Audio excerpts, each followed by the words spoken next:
After a remarkably bleak first episode that ended in an unexpected death, Secret Invasion continues the story of the Skrull Rebellion with a much better and much more intriguing episode 2. The second episode reveals the fallout of the terrorist attack at the end of episode 1, exploring how this international incident leads to war between humans and Skrulls. But while the majority of the episode deals with the quickly escalating conflict, we also get a hint that there's far worse to come. The episode begins in 1995, with a recap of how Fury first encountered the Skrulls, met Talos and promised to find the aliens their own home. The show then cuts to Brixton, London in 1997, where Fury is building his first network of Skrull agents. A female Skrull called Vara introduces Fury to a young Gravik, a Skrull child whose parents were killed by the Kree. Escaping from behind enemy lines, Gravik piloted a ship on his own and made it to Earth. Vara thinks he could be a good fit for their network and asks Fury to talk to him. Fury forms a bond with Gravik, bringing him into the fold. Later, Talos addresses the Skrulls, reiterating his faith in Fury, and Fury in turn promises the Skrulls that in exchange for their help working as his spies, he and Carol Danvers will find them a new home. The Skrulls agree and wholeheartedly join him. Back in the present day, Gravik and Talos' daughter Gaia leave the site of their terrorist attack. The Skrull Brogan, pretending to be an American, is arrested by the Russians just as Talos manages to get Fury away. After the opening credits, we find ourselves on a train from Moscow to Warsaw, where Russian soldiers are looking for Nick Fury. They knock on a compartment and ask the woman inside whether she's seen him, but she laughs and says that they're more likely to find an alien on the train rather than a black American. The soldiers leave and the woman turns into Talos, with Fury coming out of the bathroom. As they talk, Fury reminisces about his childhood, telling Talos how he would ride on the train from Alabama to Detroit with his mother and referencing a game they used to play called Tell Me Something I Don't Know. One time, Fury's mother asked him to tell her something she didn't know about him and a girl called Susie, whom he was seeing at the time. He obviously lied to her, but just the fact that he'd lied was enough to tell her everything she needed to know.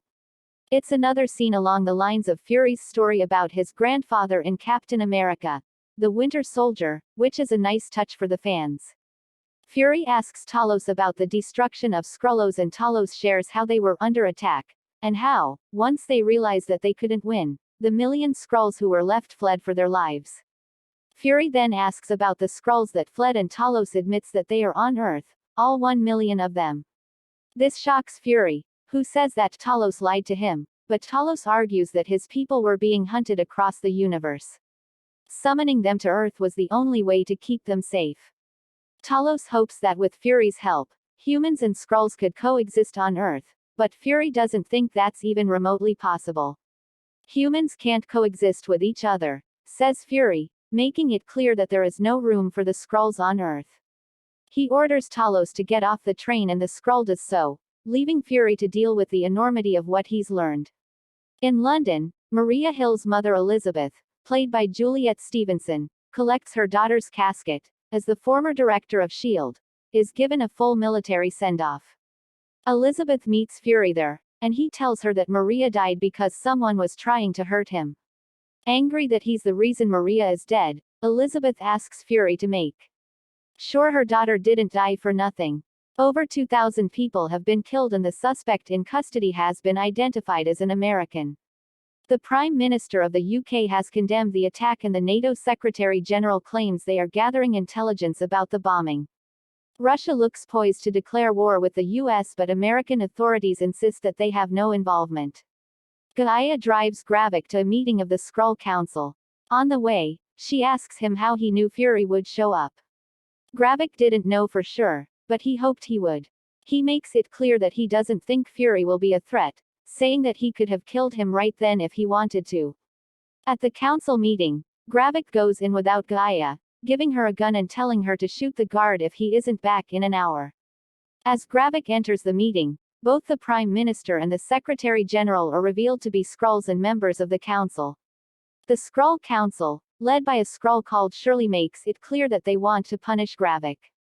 The young Skrull leader, on the other hand, argues that they were abandoned by Fury and the humans. He sees no way forward except a war, one that they will win. The Secretary General asks him what he'll do if the Avengers return, but Gravik says he's thought of that already, asking the council to put their faith in him. The Prime Minister is revealed to be working with Gravik and turns the council over to his side, naming him general and giving him complete, unchecked power. Shirley refuses to submit to Gravik, but he allows her to go free, appearing impressed by her principles. Shirley leaves the meeting and calls Talos, letting him know about Gravik's new promotion. Talos asks Shirley to set up a meeting between him and Gravik in a public place to talk about Gaia. At New Skrullos, the rebellion celebrates Gravik's elevation, but Gaia notices Gravik telling Pagan something.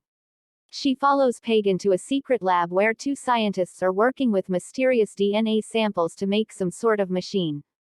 From the conversation between Pagan and one of them, Drive, Rosa Dalton, we find out that Gravik and Pagan are looking for something called the Harvest, which the scientists need for their work. So far, they have been unsuccessful. The European Union heads of state and the UK Prime Minister call an emergency security summit in London, which James Rhodes attends as a representative of the United States. The other nations question Rhodey about Fury and Hill's presence at the site of the terror attack in Moscow. He insists that while he is aware of allegations that Fury and Hill were there, if they actually were in Moscow it would have been as private citizens.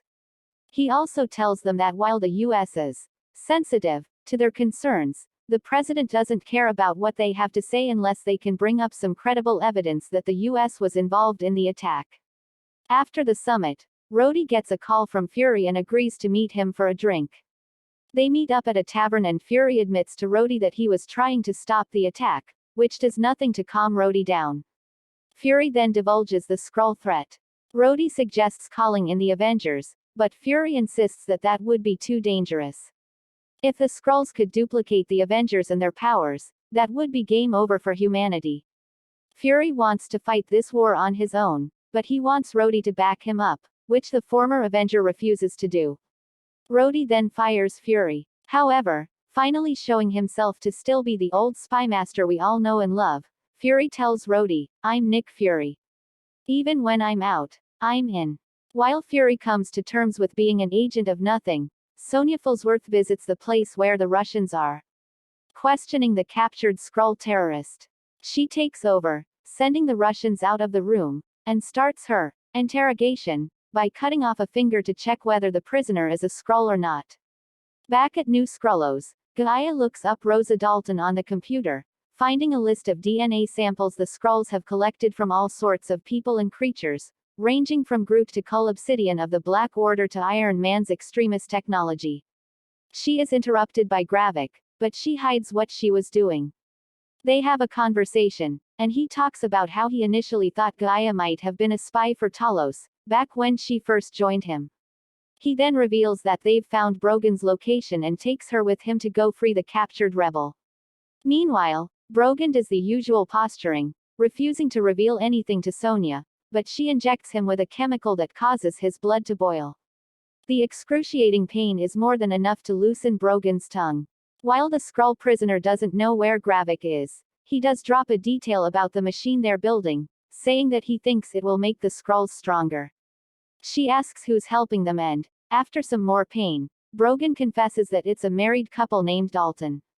Gaia and Gravik, along with Pagan and Beto, make it to Brogan's location. Gravik and Pagan go in, leaving Gaia and Beto in the car, and kill all the Russians standing guard. Gaia leaves Beto, saying she's going to go around the back and check on things. Gravik and Pagan rescue Brogan, but Sonya escapes through a secret hatch. Gaia hides and makes a call, talking in Russian. Gravik asks Brogan what he told the authorities, but Brogan lies and says he said nothing. Gravik notices the escape hatch Sonya used. After driving away, the Skrulls find the police waiting for them at their safe house. Gravik has them drive out into the woods, where Pagan executes Brogan.